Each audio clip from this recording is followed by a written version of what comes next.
Bom dia, pessoal, tudo bem com vocês?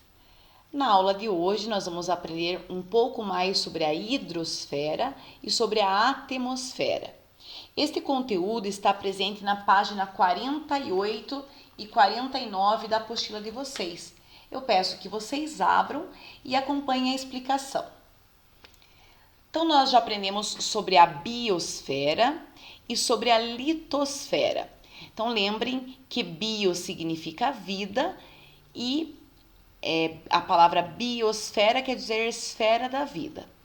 Nós já vimos as camadas que formam a Terra, a litosfera, nós vimos como que ela é composta, quais são as rochas e os minerais, que tipos de rochas estão presentes na litosfera. E hoje nós vamos aprender sobre a hidrosfera, que são todas as formas de água encontradas no planeta Terra, e também sobre a atmosfera, que é a camada de ar que envolve o planeta Terra, tá bem? Lá na página 48, eu quero que vocês grifem aqui nesse primeiro parágrafo do campo hidrosfera, eu quero que vocês grifem esse primeiro parágrafo aqui. Então, aqui diz o seguinte: as regiões da Terra que correspondem aos rios, oceanos, mares e demais locais com água constituem a hidrosfera. Então, nós dizemos que toda a água presente no planeta Terra faz parte da hidrosfera. Então, se vocês pensarem onde que nós encontramos a água, nós encontramos a água em rios, em lagos, nos oceanos, nos mares e também abaixo do solo, que nós chamamos de águas superficiais. Temos as águas superficiais que estão presentes nos lençóis freáticos e nos aquíferos. Cerca de 70% do planeta Terra é formado por água e apenas 30% é formado por solo. Então, se nós dividíssemos o planeta Terra em 100 partes, 70 partes seriam formadas por água. Só que desses 70% de água que está presente no planeta Terra, cerca de 97,5% é de água salgada, que está presente nos oceanos e nos mares. E essa água salgada é imprópria para consumo. Nós não podemos beber, nem nós, nem outros seres vivos podem beber essa água ou utilizar para todas as atividades, como irrigação, agricultura, para dar para os animais. Então, ela é considerada imprópria para consumo, tá? O restante, que daria 2,5%, é de água doce. Só que desses 2,5% que é de água doce, boa parte está congelada, está nas geleiras e nas calotas polares na forma de gelo, na forma sólida. Então lembrem que a água pode se encontrar em 3 estados: sólido, líquido e gasoso.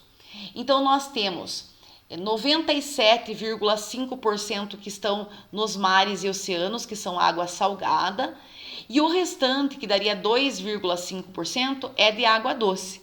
Só que essa água doce está presente nas geleiras, nas calotas polares, nos rios, nos lagos e ainda nas regiões subterrâneas, né, que nós chamamos de águas subterrâneas, tá?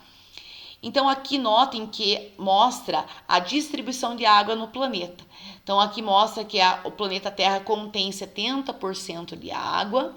Desses 70%, 97,5% são de água salgada e apenas 2,5% são de água doce. Só que essa água doce, boa parte dela está congelada nas geleiras e nas calotas, e o restante que sobra está na forma líquida, presente nos rios, nos lagos e nos lençóis freáticos e aquíferos, que são as águas subterrâneas, tá? Aqui mostra a distribuição. Então, notem que dessa quantidade de água doce, boa parte dela está na forma de gelo, ou seja, solidificada. E na forma líquida, nós teríamos uma pequena parte. E dessa parte considerada líquida, boa parte dela está como água subterrânea, ou seja, presente nos lençóis freáticos e também nos aquíferos. Então, uma pequena porção, se nós dividíssemos, por exemplo, um jarro com 1.000 litros, né? Cerca de 2 gotinhas desses 1.000 litros, não, 1.000 ml, perdão, 1 litro, né? De 1 litro de água, cerca de 2 gotinhas, se nós conseguíssemos tirar com conta-gotas, cerca de 2 gotinhas seria de água que está disponível, de água líquida disponível em rios, em lagos. E também lembrem que ainda uma parte dessa água está na forma gasosa, na forma de gás, tá? E o que acontece? Uma pequena porcentagem está disponível para consumo. E desta porcentagem que está disponível para consumo, ainda boa parte está contaminada, principalmente pela ação humana. Então, nós, seres humanos, poluímos a água, o solo, o ar. E como a água ela está líquida, né? Com a luz solar ela vai evaporar e ela pode ficar contaminada com a presença do ar também. E quando ela retorna na forma de chuva, de gelo ou de granizo, ela pode voltar contaminada também. Então, a poluição do ar também pode fazer com que a água que retorne para a terra, né, retorne contaminada. E essa contaminação pode ser por dejetos lançados pelo ser humano, por agrotóxicos, fertilizantes, né, e até mesmo por falta de cuidado, quando nós jogamos lixo na rua. Lembrem que toda água da chuva vai desaguar em algum rio, que vai desaguar em outro rio e que vai desaguar no mar depois disso, né? Então, toda essa contaminação que nós, seres humanos, fazemos, vai fazer com que diminua a água que é considerada própria para consumo. Lembrem que a água considerada potável, que é aquela que nós podemos beber e que ela está livre de micro-organismos, ela não pode ter nem gosto, nem cheiro, nem cor e nem conter micro-organismos causadores de doença, tá?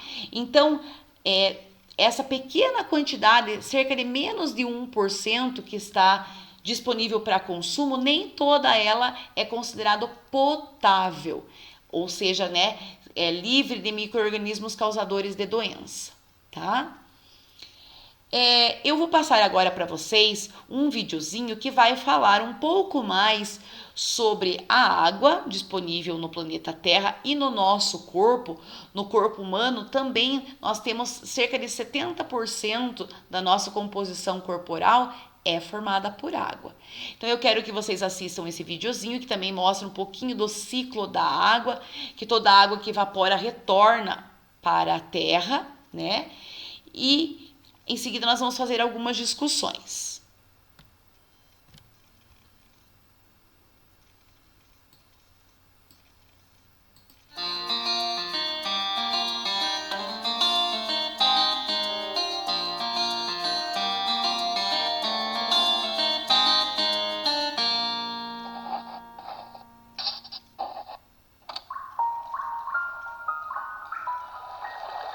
O ciclo da água. A vida, como conhecemos, depende da água. Ela está em cerca de 70% da superfície do planeta e em 70% do volume do corpo humano.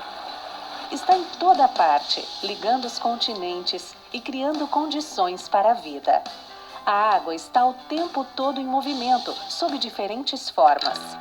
O Sol fornece luz e calor ao nosso planeta. Essa energia promove o aquecimento e, assim, acontece a evaporação de parte da água da superfície de rios, lagos e oceanos, das folhagens das plantas e dos corpos de animais e pessoas. O ar úmido é menos denso que o ar seco, por isso sobe, levando as moléculas de água consigo. Livres, leves e soltas pelo ar, elas são carregadas pelos ventos, cada vez mais alto e mais longe. Nas altitudes, começam a se aglutinar, formando gotículas de água. Estas também se agrupam mais e mais, e assim nascem as nuvens. Há um momento em que as gotas se tornam pesadas demais para se sustentar na atmosfera, até que começam a cair. Dependendo das condições do tempo, podem cair como pedras de gelo, o granizo, como cristais, a neve, ou como gotas de chuva. A chuva cai no mar e também na terra firme. Ao atingir um solo permeável, parte da água que se infiltra é absorvida pelas raízes das plantas. Outra parte da água continua escoando o solo adentro, alimentando os lençóis freáticos, dos quais também captamos água para nosso sustento. Os lençóis freáticos podem aflorar na superfície e dar origem a filetes d'água, riachos e rios, formando seu caminho para chegar ao mar. Ao cair sobre as cidades e outros solos com uma capacidade reduzida de absorver a água, ela acaba escorrendo pela superfície, podendo causar grandes enxurradas e inundações, mas também alimentando córregos, ribeirões e rios. O tempo todo, em todo lugar, esse ciclo se repete indefinidamente, alimentado pela energia do Sol. Acesse www.ana.gov.br e conheça a agência que cuida das águas do Brasil.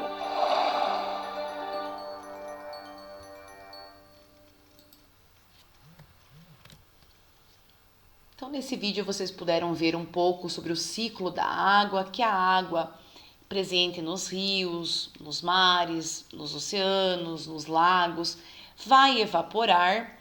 Junto com ela temos também a transpiração feita tanto pelo nosso corpo por animais, através do nosso suor, da eliminação da nossa urina, das nossas fezes, nós também perdemos água. Os animais também no processo de respiração perdem água. Nós dizemos que durante o nosso processo de respiração nós eliminamos gás carbônico e vapor de água. E também as plantas fazem a transpiração através das folhas, né? Toda essa água vai evaporar, vai formar nuvens, ou seja, vai se condensar, e depois que as nuvens ficarem bem carregadas, essa água vai retornar através ou da chuva, que nós chamamos de precipitação. Essa precipitação pode vir na forma de chuva, na forma de granizo ou na forma de neve. E ela vai retornar para a superfície da terra, tá? Então esse ciclo continua. Porém, dá para perceber que, embora esse ciclo é contínuo, nós devemos nos preocupar com essa água que é disponível na forma doce que nós podemos beber, porque se ela estiver contaminada, ela não pode ser consumida, tá? Então, por mais que pareça ter água em grande quantidade, não esqueçam que boa parte da água está presente nos mares na forma salgada e não é própria para consumo, tá?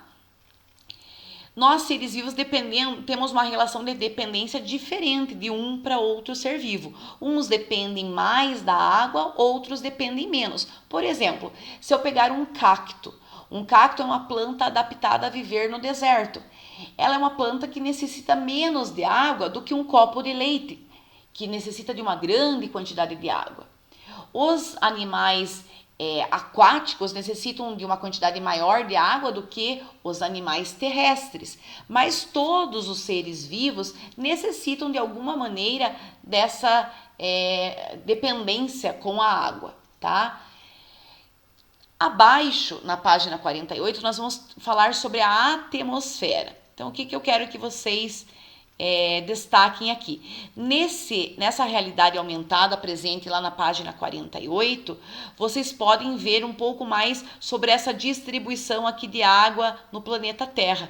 Então, eu oriento vocês a entrarem e observarem toda essa distribuição de água, tá bem? Aqui, o que eu quero que vocês destaquem?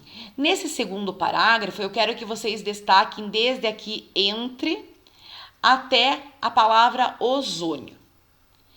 Então, e também quero que vocês destaquem esse terceiro parágrafo, desde a atmosfera até meteoritos, tá?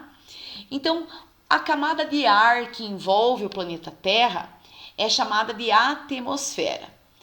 Então, aqui vai explicar o que é a atmosfera. Essa camada de ar está aderida à Terra por meio da força da gravidade. E é nela que nós temos o gás oxigênio, que é o gás que nós respiramos.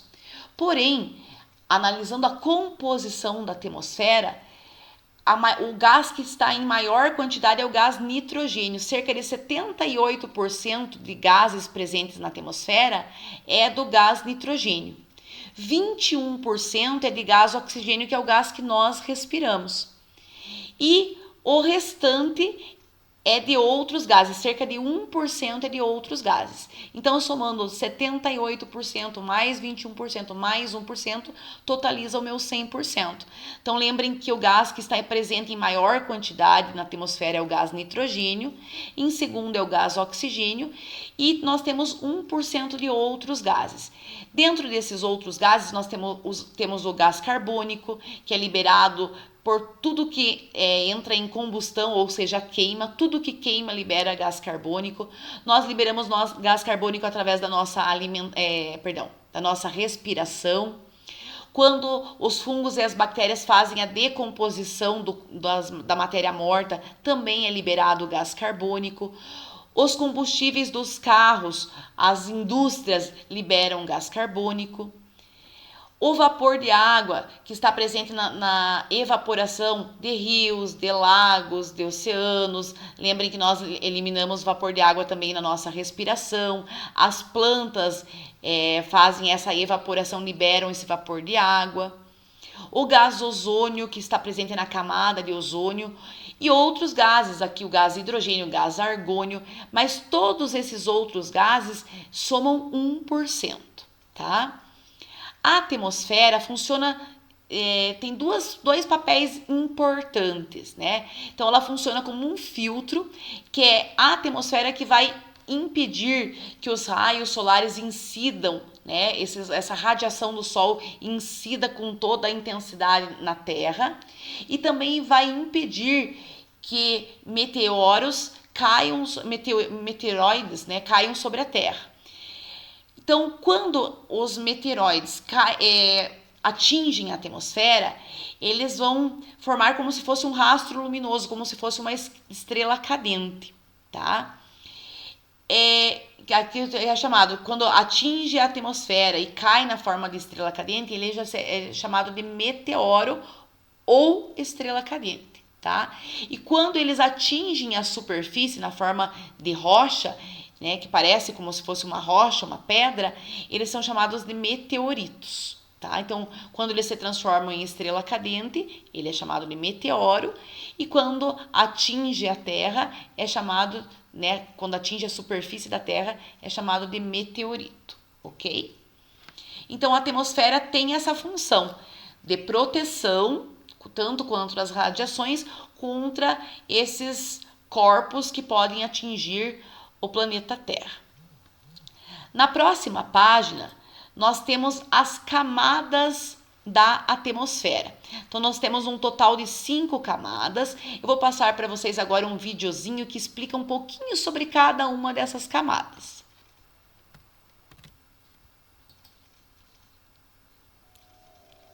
Hoje, nas camadas da Terra, aprenderemos a atmosfera. A atmosfera é a camada externa da Terra. É formada por gases que protegem o planeta do resto do espaço, por exemplo, da radiação solar ou de pequenos objetos que voam pelo espaço.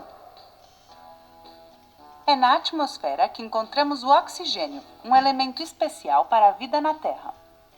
Outra função da atmosfera é a de manter a temperatura do planeta. Sem ela, seria impossível ter vida na Terra, devido às grandes diferenças de temperatura entre o dia e a noite. Dependendo da altura, a atmosfera muda de composição e é dividida em 5 camadas diferentes: troposfera, estratosfera, mesosfera, termosfera e exosfera. A troposfera é a camada mais próxima da superfície da Terra e mede aproximadamente 10 km de altura. Na troposfera estão as nuvens, e nessa camada são produzidos a maioria dos fenômenos meteorológicos, como o vento, a chuva e a neve. Na troposfera encontramos o ar, que é necessário para a vida na Terra. É por isso que temos que tentar não poluir o ar. A estratosfera fica entre 10 e 50 km de altura acima da superfície da Terra. Dentro da estratosfera encontramos a famosa camada de ozônio. Esta camada é muito importante, já que protege o planeta dos raios ultravioleta do Sol. A camada de ozônio está cada vez mais fina, e isto acontece por causa da poluição que vem da Terra. Você sabe que os aviões voam pela estratosfera para evitar turbulências? A mesosfera fica entre 50 e 85 km de altura acima da superfície da Terra. A mesosfera é a camada mais fria da atmosfera, podendo chegar aos 90 graus abaixo de zero. Nesta camada, as estrelas cadentes são produzidas. Elas são meteoritos que vêm do espaço e, ao entrar em contato com a mesosfera, são destruídas, soltando um rastro de luz. A termosfera fica entre 85 e 500 km. A termosfera é a camada mais quente e a que regula a temperatura da Terra. Esta camada pode chegar a mais de 2.000 graus centígrados. Na termosfera, orbita a Estação Espacial Internacional. Nesta camada são produzidos fenômenos impressionantes, como a aurora boreal e a aurora austral. A exosfera é a camada mais distante da Terra e fica, aproximadamente, entre 500 e 10.000 km da superfície da Terra. A exosfera é muito leve e não tem ar. É feita de hidrogênio e hélio. Além disso, é a camada que está em contato direto com o espaço, sendo a primeira linha de defesa contra os raios solares.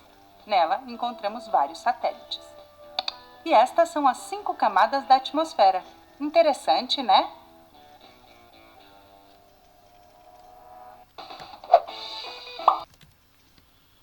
Então, na página 49, vocês podem acompanhar essas camadas da atmosfera, que são no total de 5 camadas que foram mostradas ali no vídeo.